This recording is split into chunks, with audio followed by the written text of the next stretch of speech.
При нанесении мастики на больших площадях и работе с армировкой возможно расхождение небольшое, то есть нужно не забывать проверять рулоны.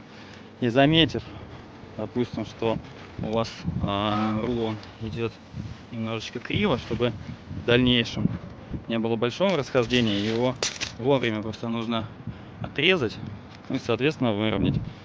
Делается это вот таким образом: раскатывается рулон на 3-4 метра, замеряется соответственно по необходимой длине, чтобы ровненько все было у нас, а дальше скатываем его и продолжаем работу. Нахлёст самой армировки достаточно делать 3-5 сантиметров. Ну, если делаете больше, ничего страшного в этом нет, крепче не рваться.